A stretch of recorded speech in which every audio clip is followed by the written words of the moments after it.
नमस्तेस्तु महामाये श्रीपीठे सुरपूजिते शंखचक्र गदा हस्ते महालक्ष्मी नमस्तुते।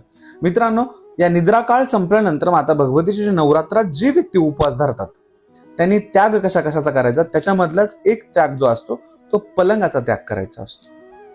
बरेचसे व्हिडिओ असे व्हायरल होतात की हा बावटपणा आहे, तुम्ही पलंगवर झोपत नाही, वर्षभर झोपता, त्यानंतर चप्पल जी आहे ती पायातली काढता, ही अंधश्रद्धेचा भाग आहे असं बऱ्याचशा जणांचं म्हणणं असतं। परंतु श्रद्धा आणि अंधश्रद्धेतला फरकच मुळात हा असतो की जी मनापासून भगवतीला अर्पण केलेली सेवा असते ती श्रद्धा असते, आणि जी दाखवण्यासाठी केलेली विधी असते किंवा एखाद्या भाळवण्यासाठी केलेला जो प्रोसेस असतो त्याला अंधश्रद्धा असं म्हणतात। ही माझ्या मनातली व्याख्या मी तुम्हाला सांगितली। अहिल्यानगर काळमाता तुळजाभवानी देवस्थान पोखर्डीवर पलंग त्यागण्याची सेवा मी तुम्हाला सांगत आहे।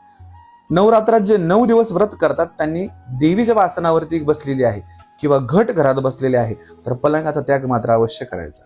आपल्या 5 टाकांमधला एक टाक जो असतो त्याच्यावरती देवी पलंगावर विराजमान असते, त्याला पलंगावरची देवी म्हणतात। आदी माया आदिशक्ती ही प्रजननाचा दैवत आहे। पूर्ण ब्रह्मांडाला न्याय देण्यासाठी जगदंबा आसनावर गादीवर बसलेली असते, म्हणून गादीचा त्याग करायचा असतो। त्यामुळे नवरात्रातले 9 दिवस त्याचसोबत कोजागिरी पौर्णिमेपर्यंत आपल्याला पलंगाचा त्याग करायचा आहे। त्याचं एक विशिष्ट फळ असतं आणि विशिष्ट महत्व असतं। ओम काली।